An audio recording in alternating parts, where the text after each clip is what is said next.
The late Ceciliah Rotich was born in Telanet, Kericho, in the year 1947 to the late Abraham Arap Chuma and the late Sarah Chumo. She was a stepdaughter to Tapkigen, Taboi Igoyo, and Chesogan. She was a dear little sister to the late Christopher Koech, Lucia Cholio, the late Angelina Milgo, the late Frederick Koech, the late Rosa Kositany, the late Christina Yapsoi Tabrandich, Justina Kanga, and the late Petrolina. She was a stepsister to 26 brothers and sisters. Her marriage life. She was married to the late Joseph Rotich in the year 1970 and were blessed with their 11 children: Kenneth Mbey, Lynette Rotich, Beatrice Cones, Stella Ngetich, and Catherine Defla Rotich.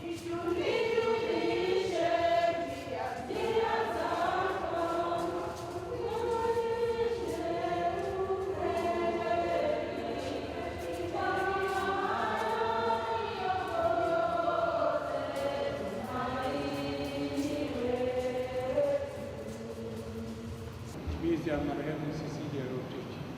Mungu Mwenyezi aipokee roho yake kule mbinguni, abariki familia yake na atubariki sisi wote tunapoungana katika siku ya leo, siku hii ya kumwambia Mungu Mwenyezi ampokee huyu mama yetu kwa Bwana. Inasonga mbele njini, inasonga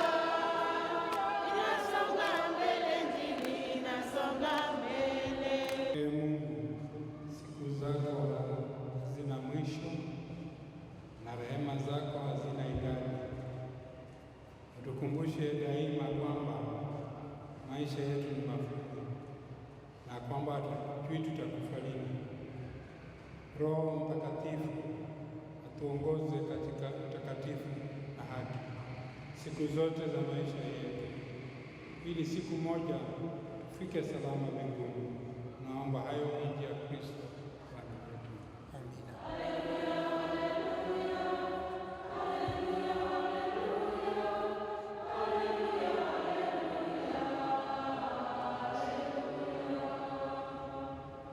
Bwana awe pia nawe. Mungu Mwenyezi awabariki Baba na Mwana na Roho Mtakatifu. Amina.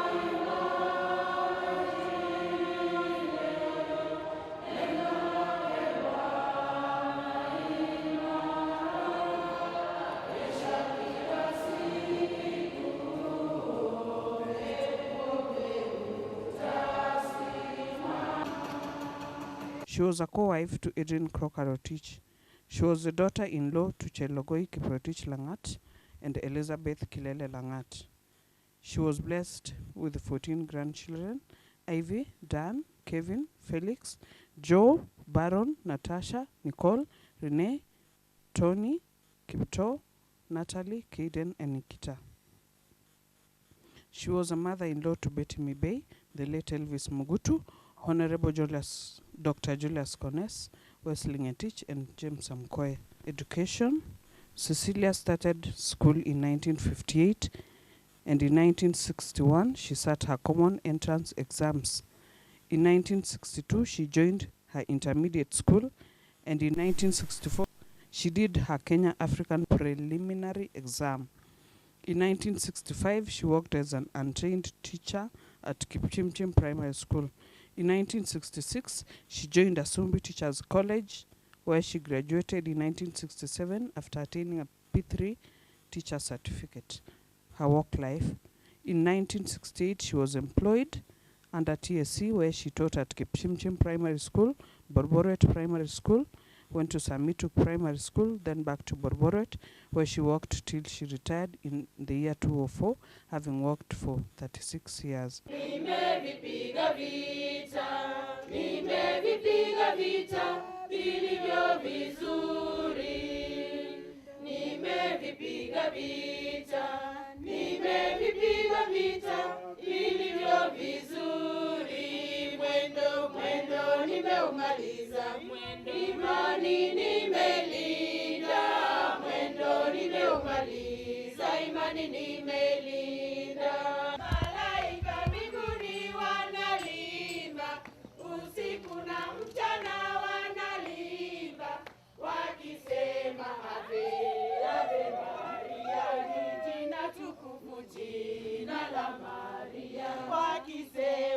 Ave, Ave Maria, ni jina tukufu, jina la Maria. Jina Maria ni jina tukufu, nafurahisha, linatutuliza. Malaika mbinguni wanaliimba, usiku na mchana wanaliimba, wakisema Ave, Ave Maria, ni jina tukufu, jina la Maria. Wakisema Ave, Ave Maria, ni jina tukufu, jina la Maria. Tunashukuru tu kwa haya yote, tusifadhaike kwa ajili ya dada yetu kutuacha, ila tu ulitumiza kwa neno lako tuweze kufurahi katika kila hali. Na tunaomba haya Mungu Baba, tukiamini utatuongoza hadi tamati. Na ni katika jina la Yesu Kristo tunaomba na kuamini. Amen. Ni jina tukufu, nafurahisha, linatutuliza. Malaika mbinguni wanaliimba, usiku na mchana wanaliimba, wakisema Amen, Amen. Kwa gari pia.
Her church life.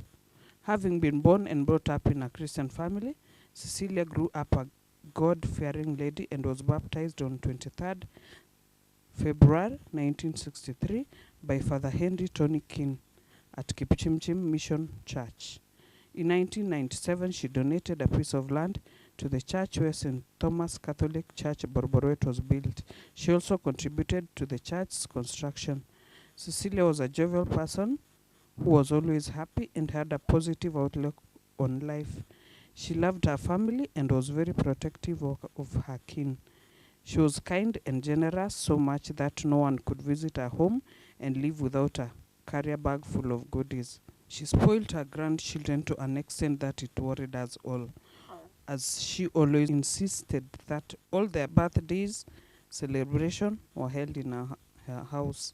She was an educator, a mentor to the church and also to the whole community. She also took care of the less fortunate by helping pay school fees for the needy. Tribute from the grandchildren. Dearest Batiem, our best friend and our biggest motivator, this day we come not to mourn but to celebrate you. We thank you for the big support you gave us and for always standing up for us. We shall miss your company, laughter, joke, and the encouragement you used to give us. You have indeed left a big vacuum in our hearts, as we do not know who will always be available for us, who will be visiting us, who will accompany us in our trips, and who will be joking with us. We will miss the gifts and the care you accorded us. But it is hard and unbelievable to believe that you are gone, but we know you are in a better place. Forever you will remain in our hearts. We love you, Batiem. Our dear grandmother, we are told that you have gone on a long journey where you are called by God. If it's God who has called you, we have no option but to let you go. We shall cherish your toothly smile, warm embraces fired by love, the wind of love only a grandmother exhibits to her grandchildren. Grandmother, whenever we visited you, you never spared any expenses to make us happy, and joyful. You slaughtered goats for us. You fed us with delicacies. We saw that twinkle in your eye, the kind of twinkle that betrayed the deep love for us. Thank you. Grandmother, you admonished us whenever we became tricky. You wanted us to be God-fearing, upright people and useful to our neighbors. Grandma, that you were gone, who will look after us the way you did? We asked our mom and dad, and they told us that you are now in heaven, a better vantage point from where you will continue looking after us. We believed them. Please continue looking after us. Grandmother, we thank you for continually talking to us in the Kalenjin language. Although it was a strange language to us, we understand that you wanted us to know our roots. We are now able to confidently tell you, Ceciliah Burial. Tribute from the children. You left us so soon. It was darkest Monday morning when we learned that you were no more. It is hard to believe that you left us. We will not see you again. We know that you are gone ahead of us. You are a strong pillar to us. You gave us your bringing up. You will forever remain in our hearts. You fought a good fight of faith keeping. Keep on shining, Mama. Rest in peace, Mama. Nataka ni introduce the Lacha family wakiwemo ndugu za mzee Chelokoi Langat. Pojote nyogu ibokuonyi kwa. Tasema mzee alikuwa na wawili. Yeah. I want to introduce the sisters who are present. So the family is so large. Mimi ndio Ken, mimi ndio the firstborn kwa mama. Alafu hao ni watoto yangu, ni bibi yangu Betty Sampu. My children Ivy, Natasha, Rene and Kipto. Kutoka mimi secondborn ni Lynette na vijana wake. Unfortunately Lynette, we lost her husband a few years ago.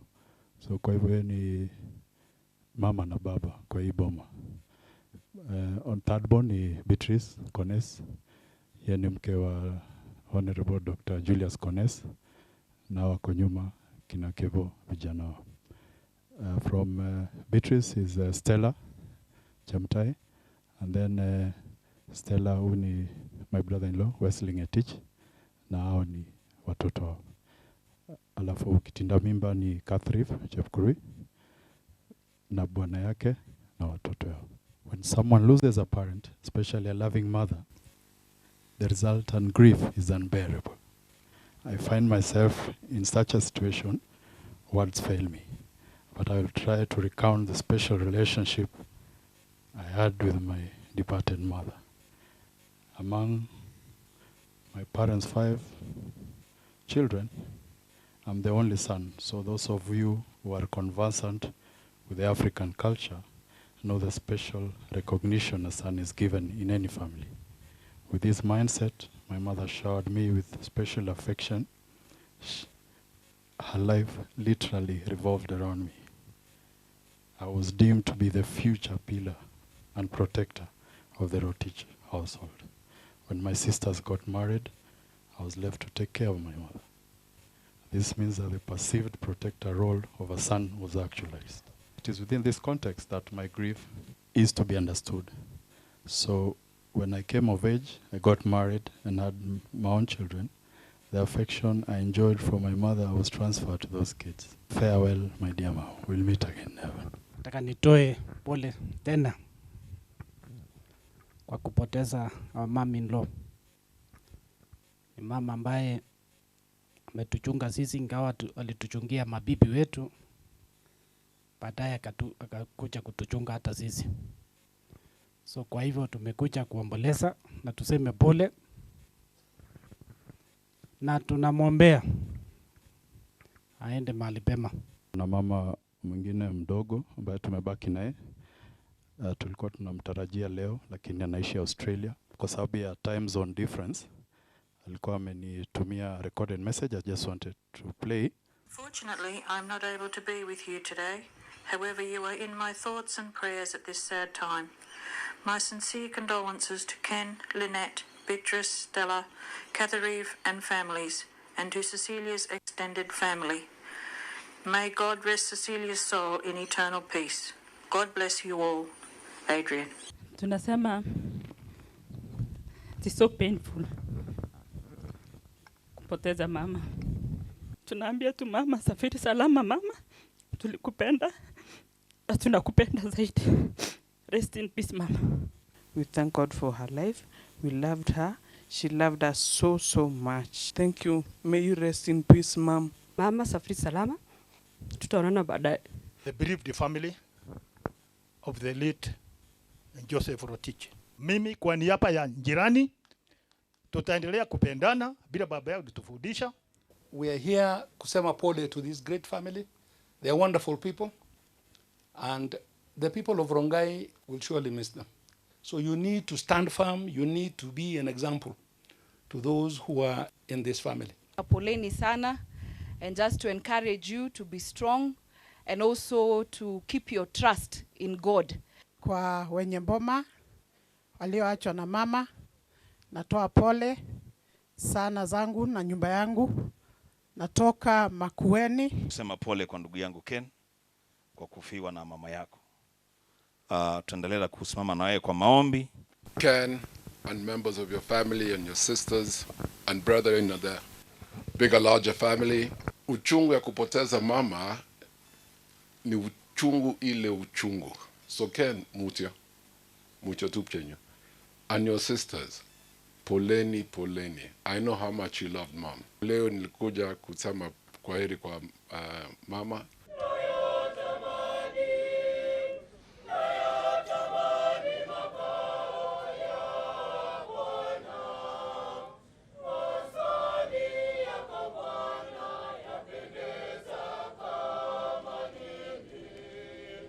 Bwana, usikilize sala zetu.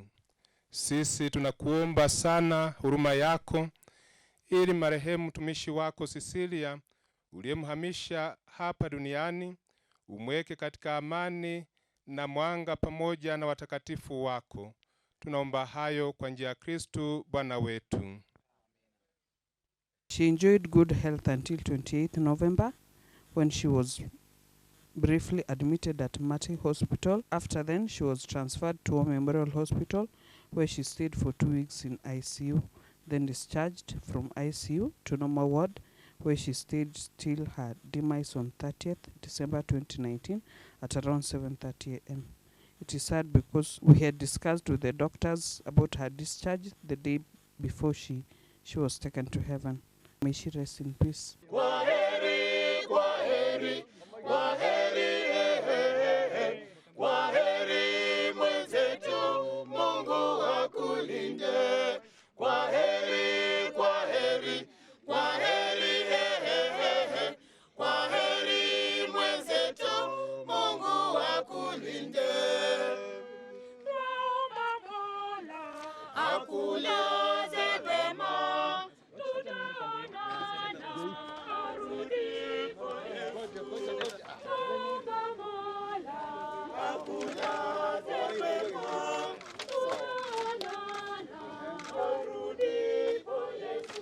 simama imara katika imani. Simama imara katika imani.